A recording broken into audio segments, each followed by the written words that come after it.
Hamıya salam, bugün dem kargomu açırıq. Bir sürü zirzibil almışam.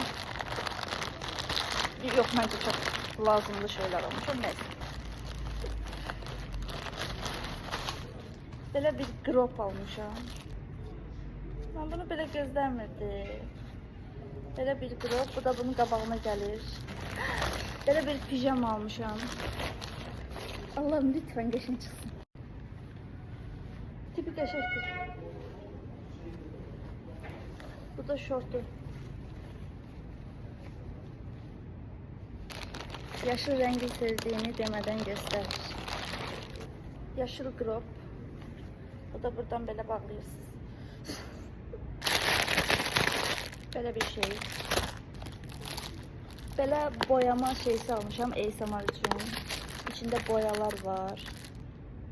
Her şey var. Alice için yemek kabı. Bu tırnak dizayn şeysi. Sonra böyle bir mayka. Hamısı da kısa. Bunun qəhvəsini almıştım. Çok beğenmiştim. Ona göre ağını da aldım. Happy birthday'li şey. Taç. Bu ucu koptu. Temu'dan aldığım maksimum tacda yani. Neyse açmıyorum. Bize buxar belə edirsin. Sonra böyle bir mayka almışam. Nəhayət uzun bir mayka. Prosto bunu o tarafı görsənir. Balaca gözlüyordum. Xiyarlar böyük göndərir. Aa, tişört. Sonunda bir tişört.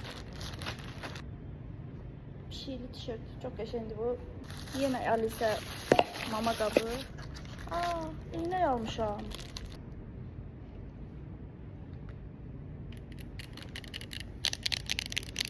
Aa, makyaj şeysi almışam. Mislinin belə şeylerini almışam. YouTube'da bir kız tərifləyirdi ki, Mislin yaxşı markadır falan, zırt-pırt. O zırt-pırt yox. Yoxlamaq qərarına gəldim. Bu ənliyi, parıltılı ənlikdir bu arada. Bu nə? Bu da highlighter'ımız.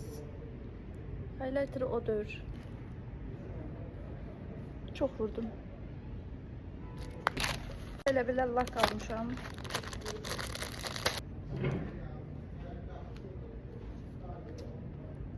Pişiğin dırnağını kesmek için qayçı almışam. Nədir? Aa, bu da bal qaşığı. Bay bay.